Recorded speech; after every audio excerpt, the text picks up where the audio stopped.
If I Were Your Summary. If I Were You is a play written by Douglas James.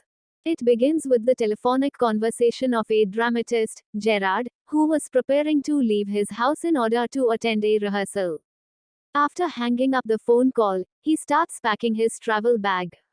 While he is engaged in his work, he suddenly notices an intruder who has silently entered from his right side. Gerard notices that the unknown man resembles him quite a bit and is holding a revolver in his hand. The intruder, without wasting any time, asks Gerard to raise his hands up in the air. Gerard, on the other hand, is surprisingly relaxed and does not panic at gunpoint. He starts chatting with the intruder and asks his name pleasantly. The intruder starts interrogating Gerard about his details. Gerard requests him to talk in a comfortable position, so the intruder asks him to sit down on a chair. As they start talking again, he asks Gerard if he stays alone and owns a car. To this, the dramatist replies that he often travels due to the nature of his work. One of his bags is always kept packed as there are days when he needs to travel out for some urgent work. Besides, Gerard also tells the intruder that he often talks on the telephone without meeting his tradesman in person. Meanwhile, Gerard also inquires about the intruder's whereabouts, and the latter tells him that he is a criminal who mainly robs jewelry. Further, he also killed a policeman, and he wishes to take Gerard's identity by killing him so that he can evade his arrest completely. Hearing this, Gerard realizes that the intruder is not as smart as he had assumed him to be. So, he manipulates the intruder wittingly to believe him. Gerard quickly makes up a story and states that he has a mysterious life of his own. He convinces him to believe his words and tells the intruder that the police are also after Gerard for a murder.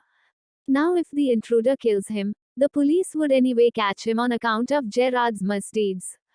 Interestingly, the intruder believes Gerard's story when the latter asks him to go to the garage and flee from the house through that route. So, Gerard opens the garage door and pushes the intruder inside, which is actually a cupboard, and locks him up. Soon after, he informs the police about the criminal's whereabouts and hands him over to them. Thus, we see that Gerard's presence of mind and alertness saved him from a life-threatening situation. Conclusion of If I Were You. The chapter If I Were You teaches the lesson to students that they must not be overconfident and remain vigilant about their surroundings so that even in tough circumstances, they maintain cool-headedness and are able to handle critical situations with ease. If I Were Your summary will assist students in getting to know about this play in a simple manner. This play follows the life of a playwright who is named Gerard. This play by Douglas James is an account of how Gerard escapes a killer through his sheer cleverness. In this play, we see Gerard is ready to leave for a rehearsal when he encounters an intruder. Thus, upon finding himself in a fix, Gerard manages to convince the intruder to not kill him. We learn that the intruder was planning to assume Gerard's identity as the police were looking for him. Lucky for Gerard, his cleverness and wit save him from getting killed.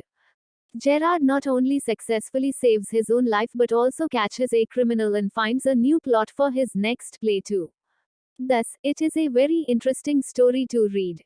If I Were You starts with the playwright, Gerard, preparing to leave his home to attend a rehearsal.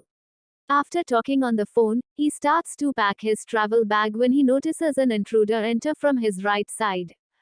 Gerard notices that he has a stark resemblance to Gerard and is holding a revolver in his hands. Thus, he learns that he is a criminal who directs him to put his hands in the air. However, Gerard is surprisingly cool even at a gunpoint and chats pleasantly with him. Finally, the intruders make Gerard sit on a chair. After hearing their conversation, we learn that Gerard is a man who lives alone and owns a car. It is clear that he is kind of mysterious in some ways because he is constantly in and out. We see that Gerard stays at his home and for some days isn't there. Moreover, he only talks on the phone without really meeting his tradesman. After learning all this, we come to know about the intruder too. He is a criminal who is mainly a jewelry robber. After killing a policeman, he is fleeing from the police, and due to this resemblance to Gerard, he plans to kill him and assume his identity to get rid of the police. Gerard makes out that the intruder is not so smart but only overconfident. Thus, he plans something witty and lies to the intruder. He makes up a story that Gerard is also a criminal and murderer himself. Much similar to the intruder, the police are also after him, and if he ends up killing Gerard, the intruder will be killed either way. So, the intruder believes his story and Gerard convinces him to go in the garage from where they both can flee in his car. After opening the garage door, we learn that it was actually a cupboard in which Gerard locks up the intruder and informs the police of his whereabouts. Thus, we see that how a little alertness and cleverness saved Gerard's life. For more update, please like, share and subscribe to my channel. Thank you.